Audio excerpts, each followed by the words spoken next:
अस्सलाम वालेकुम दोस्तों, जैसा कि आपको मालूम है कि सर्दी बहुत ज़्यादा हो चुकी है। काफ़ी सारे दोस्त ऐसे हैं जो कि शिकायत कर रहे हैं कि उनके बर्ड्स सर्दी की वजह से मर रहे हैं। हम अपने बर्ड्स के केज के टेम्परेचर को भी कंट्रोल करके रखते हैं, मगर इसके बावजूद हमारे बर्ड्स की डेथ हो जाती है और उनके बच्चों की डेथ हो जाती है। आज हम कुछ ऐसे पॉइंट्स के ऊपर बात करेंगे कि अगर हम अपने बर्ड्स के केज के टेम्परेचर को मेंटेन करने के साथ-साथ उनको ऐसी क्या चीज़ें दें जिससे हमारी बर्ड्स की डेथ ना हो और हमारे बर्ड्स महफूज रह सकें। मगर वीडियो को आप ज़रूर देखें और अगर आपको वीडियो पसंद आए तो वीडियो को ज़रूर लाइक करें और हमारे चैनल को भी सब्सक्राइब कर लें ताकि आपको आने वाली हर वीडियो का नोटिफिकेशन मिल सके। तो चलिए चलते हैं अपने टॉपिक की तरफ। सबसे पहली चीज़ तो यह है कि हम हमेशा अपने बर्ड्स की केज के टेम्परेचर को कंट्रोल करके रखते हैं। वो बर्ड्स जो कि आउटडोर होते हैं उन्हें हम प्लास्टिक की शीट से कवर कर लेते हैं, उसके अंदर हीटर का इस्तेमाल करते हैं या फिर उसके अलावा हम उनके अंदर कुछ ऐसी लाइट्स का इस्तेमाल करते हैं ताकि हमारे बर्ड्स के केज का टेम्परेचर मेंटेन होकर रहे।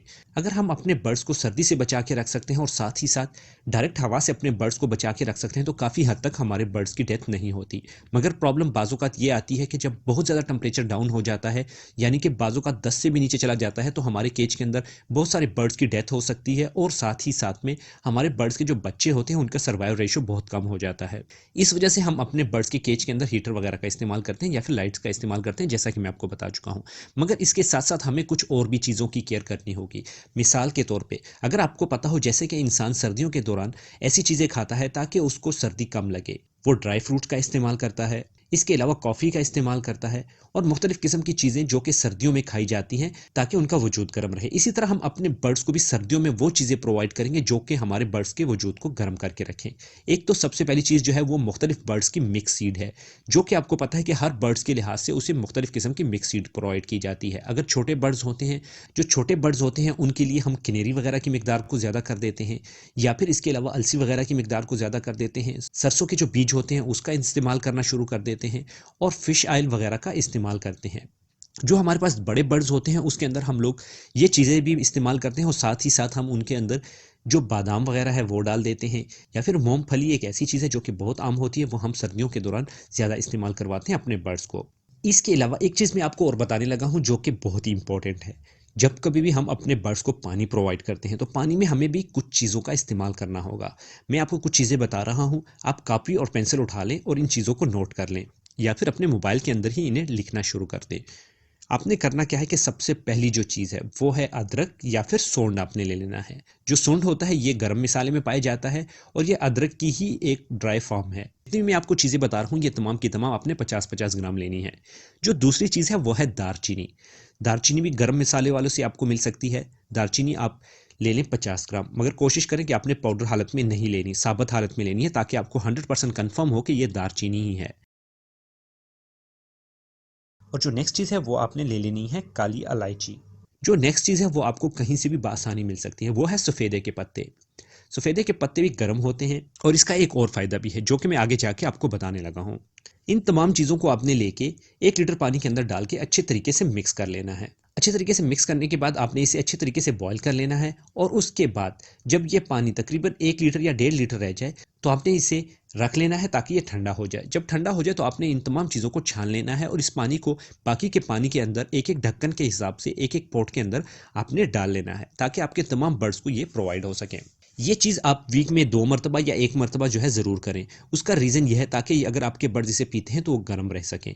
इसके अलावा आप इसके अंदर एक और चीज़ भी कर सकते हैं। जब ये पानी ठंडा हो जाए तो इसके अंदर आप मुनक्का के कुछ दाने डाल सकते हैं और उसे भी तकरीबन 24 घंटों के लिए इसी तरीके से रखें और उसके बाद आप इसे अपने बर्ड्स को प्रोवाइड कर सकते हैं, जैसे मैंने प्रोवाइड करने का तरीका बता दिया। मुनक्का भी गर्म चीज़ है। नेक्स्ट चीज़ जो मैं आपको बता रहा था सफ़ेदे के पत्तों के बारे में। सफ़ेदे के पत्ते जो होते हैं ये नज़ले के लिए भी बहुत ज़्यादा काम आते हैं। इसके बारे में ऑलरेडी मैं तफ़सीलन वीडियो भी बना चुका हूँ, हो सकता है आप लोगों ने देखी हो। जो सफ़ेदे के पत्ते होते हैं ये आप अपने बर्ड्स को नॉर्मली सर्दियों के दौरान ऐसे ही टहनियों के साथ प्रोवाइड कर सकते हैं। आप देखेंगे कि आपके बर्ड्स इसे बड़े शौक से खा रहे हैं और स्पेशली जब आपके लव बर्ड्स होते हैं वो इसे तोड़-तोड़ के अपने लिए नेस्टिंग भी इससे बनाएँगे। तो सफ़ेदे के पत्ते कोशिश किया करें कि अपने बर्ड्स को ज़्यादा से ज़्यादा प्रोवाइड किया करें इन दिनों के अंदर। जिन बर्ड्स को साँस लेने में मुश्किल पेश आती है और वो साँस लेते हुए अपनी दुम को हिला रहे होते हैं तो उन बर्ड्स के लिए भी सफ़ेदे के पत्ते काफ़ी मुफीद हैं, क्योंकि ये बर्ड्स की सांस की नाली को और उसके नाक वगैरह को, नज़ला वगैरह को खुश्क कर देता है, जिसकी वजह से बर्ड्स जो है वो सांस लेने में उससे आसानी पेश आती है।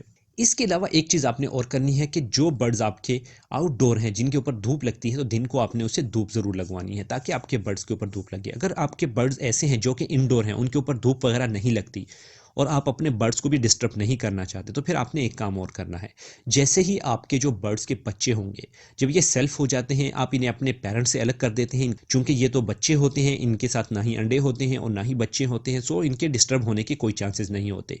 इन्हें आपने क्या करना है कि एक केज के अंदर डाल के डेली के हिसाब पे कम से कम 1 से 2 घंटे इन्हें धूप लगवानी है। जब धूप गर्म होगी, इन दिनों में गर्म धूप जो है वो तकरीबन 10 से 12 बजे के बीच में या 1 बजे तक जो है अच्छी खासी रहती है। उसी टाइम पे आपने इन बच्चों को निकाल के धूप लगवानी है। और अगर आप इन्हें ऐसी जगह पे रखते हैं जहाँ पे हवा भी चल रही हो, तो फिर आप इन्हें प्लास्टिक की शीट से कवर करके इनको धूप लगवाएं, ताकि इनका जो टेम्परेचर है वो ज़्यादा हो सके। बर्ड्स के लिए काफ़ी धूप इंपॉर्टेंट होती है, इसलिए इन दिनों में आप अपने बर्ड्स को धूप ज़रूर लगवाया करें। और अगर कोई बर्ड ऐसा हो जो कि बीमार हो जाए, जिसे नज़ला वगैरह हो जाए, तो उसके साथ भी आपने यही करना है। आपने एक केज ले लेना है, उसके ऊपर आपने प्लास्टिक की शीट लगा लेनी है। उसके अंदर अगर आप लाइट लगा सकते हैं तो वो आपको ज़्यादा फ़ायदा देगी, क्योंकि लाइट जो है वो रात को भी काम करेगी। और दिन के वक्त आप उसी केज को उठा के धूप में रख दिया करें, ताकि आपके बर्ड जो बीमार हैं उसके ऊपर भी धूप लगे, उनकी बीमारी भी कम होगी, इससे उनका जो नज़ला वगैरह होगा वो भी कम होगा और आपके बर्ड जो है वो जल्दी सेहतमंद भी होंगे। ये तरीके अपनाने से आप अपने बर्ड से फ़ायदा हासिल कर सकते हैं। इसके अलावा बहुत सारे दोस्त ऐसे होते हैं जो कि डिफरेंट टाइप के हीटर इस्तेमाल करते हैं। मैं जो अपने लिए हीटर इस्तेमाल करता हूँ वो जापानी हीटर है, वो आपको कहीं से भी मिल सकता है और उसे जापानी हीटर ही कहा जाता है। बहुत सारे दोस्त पूछते हैं कि उस हीटर का ओरिजिनल नाम क्या है। पाकिस्तान में उसे जापानी हीटर के नाम से ही जाना जाता है।